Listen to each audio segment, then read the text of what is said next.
whenever the left encounters resistance on a massive spending measure, it's a matter of routine to make wild gestures at the Pentagon's budget, which is large, and ask why some other large amounts of money can't also be spent.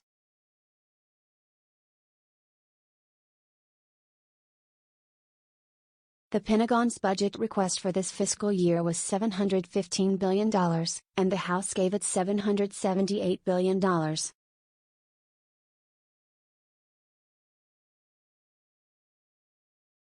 That's a lot of money. Progressives are correct on that point, and if they're upset about the House giving the Pentagon more than it asked for, they should take it up with the Democrats who control the chamber.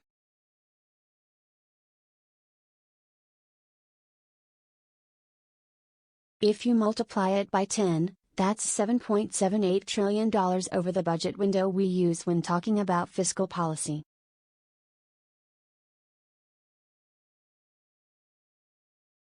The reconciliation bill would cost $3.5 trillion over the budget window, and $3.5 trillion less than $7.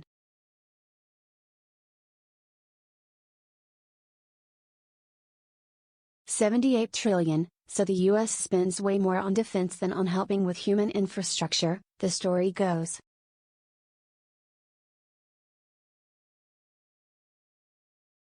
Advertisement There are a few problems with that story.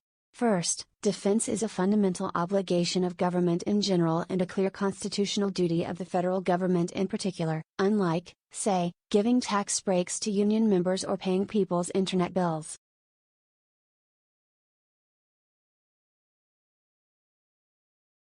Defense spending also isn't rammed through by budget reconciliation in party line votes.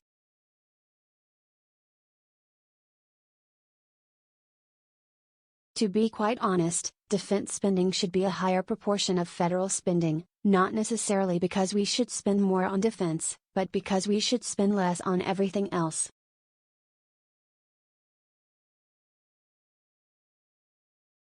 Second, and less philosophically, federal outlays are split into three categories: mandatory outlays, discretionary outlays, and interest on the debt.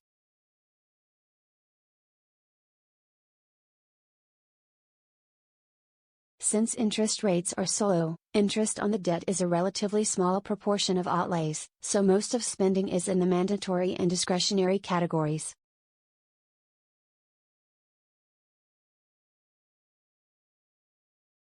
Advertisement Most federal spending on social assistance is mandatory spending, not discretionary spending, which means Congress does not have to vote on it every year.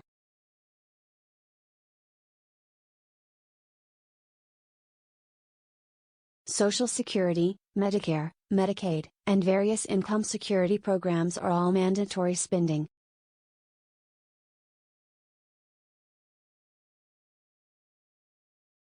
According to the Congressional Budget Office, in 2020, the federal government spent about $1.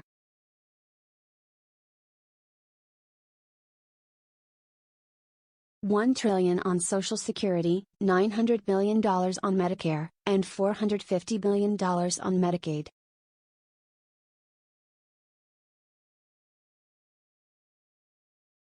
Projecting those out over the 10-year budget window is never as simple as multiplying by 10, because those programs become more expensive every year.